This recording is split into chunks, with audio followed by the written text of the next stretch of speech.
The background for this parable is the story of the rich young ruler who won't leave his riches behind.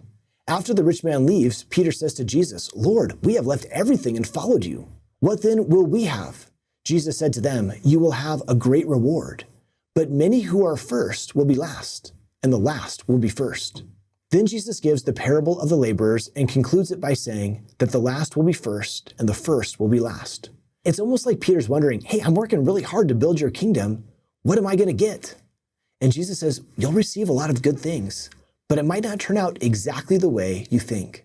This parable reminds us that God doesn't use our metrics for giving rewards that are fair. And this parable is especially relevant for those who think they're better than others or deserve more than others do. In essence, this parable asks us, how can you build God's kingdom if you're focused on getting and comparing? Jesus said, "For the kingdom of heaven is like a landowner who went out early in the morning to hire laborers for his vineyard. After agreeing with the laborers for the usual daily wage, he sent them into his vineyard. When he went out about 9 o'clock, he saw others standing idle in the marketplace, and he said to them, 'You also go into the vineyard, and I will pay you whatever is right.' So they went. When he went out again about noon, and about 3 o'clock, he did the same.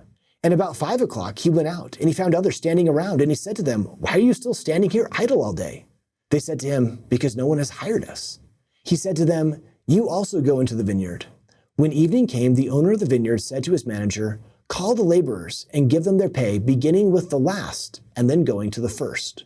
Why do you think the owner of the vineyard started paying first those who had been hired last?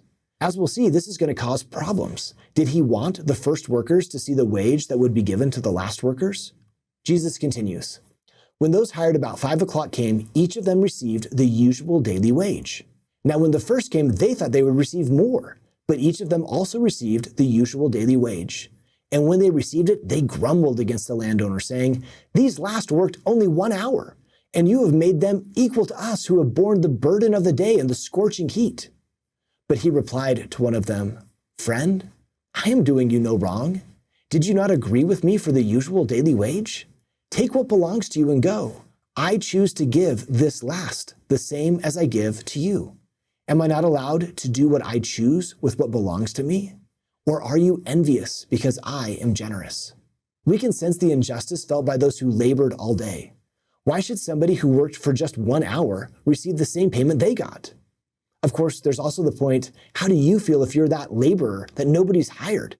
It's 4:45 in the afternoon and you're going to have to go home and tell your family there's no food today. Wouldn't you rather be the person working all day knowing at least you'll be able to feed your family? I recently read Hank Smith's book, Living the Parables, where he talks about a conversation he had with a friend. Hank said, hypothetically, what if you were to find out in the next life that everybody gets the celestial kingdom, no matter what, everybody gets the exact same reward? How would you feel? Hank's friend said, I would be really upset. Why? Because I've worked hard and sacrificed a lot to get there. Hank said, you've worked hard and you sacrificed a lot and you got the reward you were planning on. So what's wrong? Hank's friend said, yes, but it would still bother me. Why do you think Hank's friend would still be bothered? Do we ever feel that way? Perhaps some of us are those who have been laboring all day in the kingdom. We might feel frustrated if someone gets what we perceive to be too many blessings when they haven't been working very hard. Jesus doesn't want us to focus on what some of the others are getting.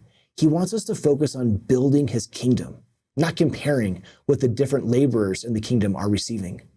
Elder Jeffrey R. Holland highlighted one lesson from this parable saying, we are not diminished when someone else is added upon. We are not in a race against each other to see who is the wealthiest or the most talented or the most beautiful or even the most blessed. The race we are really in is the race against sin. So be kind and be grateful that God is kind. It is a happy way to live. To see more videos like this one, simply search Seeking Jesus.